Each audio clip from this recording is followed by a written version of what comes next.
د شپې په آرامۍ کې د اسلامي امت په درانه خوب کې له افغان هېواده پورته یو غږ شو چې دا د نوي سحر نارې وهي، داسې غږ چې نارې وهي بریالیتوب ته راشئ او ازانګۍ به هر لورې خپره ده. دا د امت راویښونکی سید جمال الدین افغان غږ و. نن هغه ستر شخصیت کیسه درته کوو چې د اسلامي امت د یووالي، بیدارۍ او خپلواکۍ لپاره یې نستړې کېدونکې مبارزه وکړه. هغه څوک چې د استعمار ضد مغفورۍ خپره کړه، د علم ارزښت یې بیان کړ او د ازادۍ لپاره یې د خپل ژوند هره شیبه قربان کړه.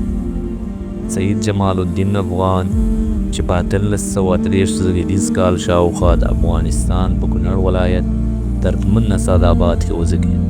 پلار یې سید صفدر دیني علومو عالم و چې له کوچنیوالي سید جمال الدین ته د دین، فلسفې او منطق درسونه ورکول.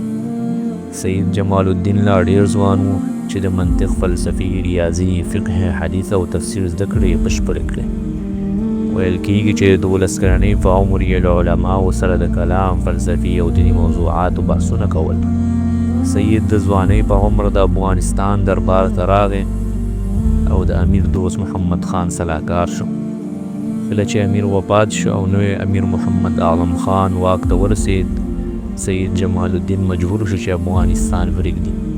په 1850 زېږدیز کال کله چې د هند مسلمانانو د انګریزانو پر ضد پاڅون وکړ، سید جمال الدین هم هند ته ولاړ.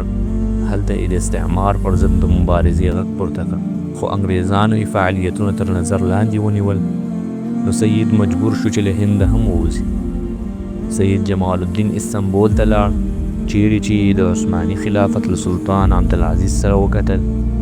هلته یې د اسلامي امت د یووالي او د پان اسلامیزم نظریه مطرح کړه، خو د عثماني دربار ځینې چارواکي مخالف وو، نو مجبور شو چې استنبول هم پرېږدي. په 1871 کې مصر ته ولاړ. هلته یې د ازهر پوهنتون علماو ته د آزاد فکر، علم او پرمختګ درسونه ورکول.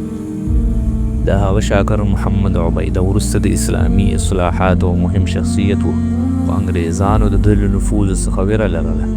نو د مصر حکومت ته یې وویل چې سید جمال الدین له هېواده وباسي. علامه سید جمال الدین په 1886 کال کې ایران ته ولاړ، چیرې چې د شاه نصر الدین پر ضد د اصلاحاتو غږ پورته کړ، خو دربار د ده نفوذ څخه ویره لرله، نو مجبوره شو چې ایران هم پرېږدي. دی پاریس ته لاړ، چیرې چې لودیز مفکورینو سره بحثونه وکړه او د عروة الوثقا اخبار یې خپور کړ. دا اخبار د اسلامي نړۍ د بیدارۍ یوه مهمه وسیله وه، خو د برطانیا له فشار وروسته بنده شوه. د کال 1891 وروسته سید جمال الدین استنبول ته ولاړ، سلطان عبدالحمید ته نږدې شو، خو وروسته یې د فعالیتونه محدود کړه. علامه سید جمال الدین افغان په 1890 زېږدیز کال د ورپېښې ناروغۍ د سرطان له امله ومړ. ځینې مورخین باور لري چې د حکومت له غړو څخه زهر ورکړل شوي و. سید جمال الدین افغان یو داسې شخصیت و چې د اسلامي نړۍ د ویښتابه لپاره یې هڅې وکړې. د ده نظریات وروسته د پان اسلامیزم، اخوان المسلمین او نورو اسلامي غورځنګونو ته د الهام بخښونکي وګرځېدل. دا ټول کارونه یې د یو داسې سوله ییزې لارې پر مخ وړل چې هغه په انساني عقل ولاړه وه. نوموړي به دې باور درلود چې نړیوال امنیت او سوله ییز ژوند هغه وخت راتلی شي چې کله ولسونه په داسې رښتیني علم وروزل شي چې پرې د هر ناوړه کار مخه ونیول شي. دا د هغه کتابونو بیلګه ده چې د سید جمال الدین افغان په اړه لیکل شوي.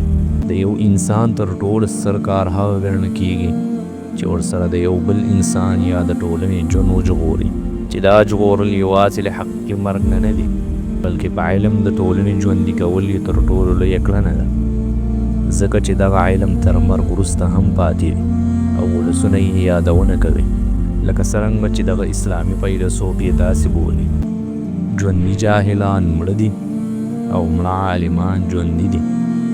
هر امت او یا ولس چې پوهنه ونه لري، د خپل پرمختګ مخه یې نیولې. دا پوهنه باید په رښتینو ستنو ولاړه وي، لکه څرنګه چې افغان وایي: پرته له اخلاقو امت نشته، پرته له عقیدې اخلاق نشته، پرته له فهم عقیده نشته.